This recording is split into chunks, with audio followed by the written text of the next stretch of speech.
Welcome to an introduction on TheoGeoPolitics. Here, I'll explain my outlook on how to integrate religion into international relations in a way that explains behavior without oversimplifying it, allowing for the nuance which can balance material interests with dogma.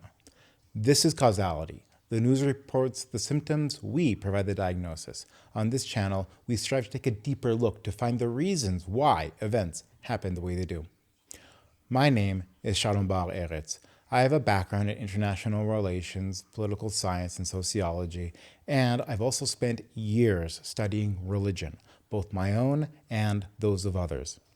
In this video, I want to provide an introduction to what I call TheoGeoPolitics. To set the stage for my other various videos on the topic, this video is therefore more philosophical in nature. First off, does religion still have a place in foreign policy?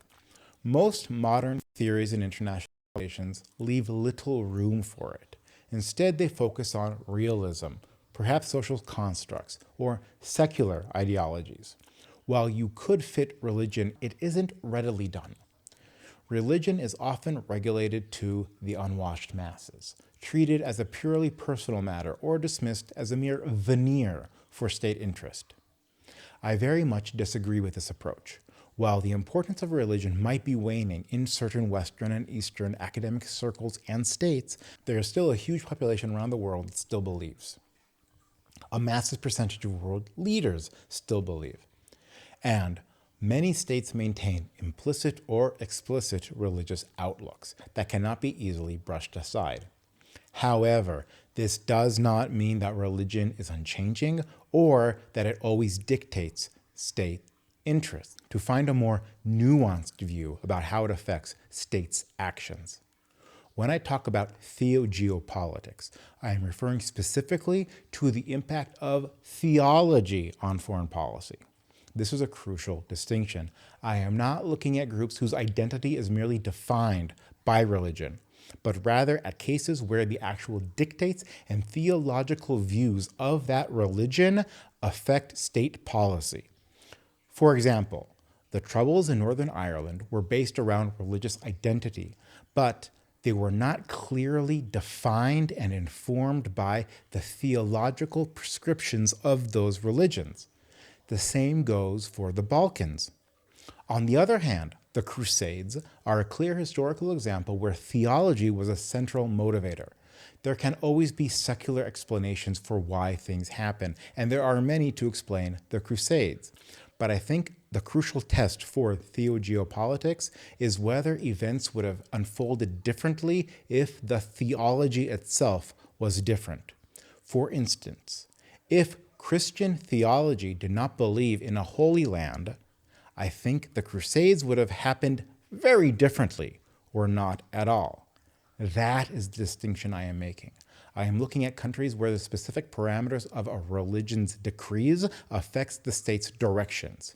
In many Western and non-Western states, with an institutionalized separation of church and state, it is often not useful to look in this lens. Because even if a leader is religious, their motivations are often usually led by secular interests.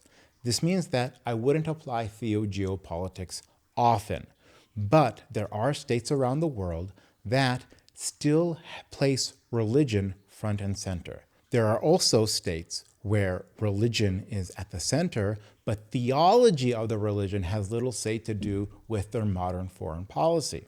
And if that's the case, then I also strictly wouldn't apply theogeopolitics. I would only apply it where the theological dimension is strong enough to provide the clearest lens for viewing their actions. This isn't always a one-way street. Often, religion is interpreted and changed to fit a state's final goals, just as state goals are adopted to fit a religious ethos. I'm looking at the cases where the foreign policy fits the theology, whether the theology was brought in line with the state's foreign policy or whether the foreign policy was brought in line for the state's theology. That is TheoGeoPolitics, the interplay between religion and traditional geopolitics. We'll look at case studies to see where state policy is genuinely formed by religious teachings and where the interplay between theology and state interests creates something entirely new. I invite you to watch my growing series on this topic. There's already a video out on Qatar showing how religion justifies temporal desires, and a new video on Iran, which will be coming out shortly, looking at 5 different theological layers that, when taken together, can provide real insight into how the Islamic State's international relations work. Watch those if you haven't already, and until next time, take care. If you're interested in how I look at theory and geopolitics as a whole, there's a free video on my Patreon where I go a little bit more behind the scenes into the theoretical foundations of my worldview.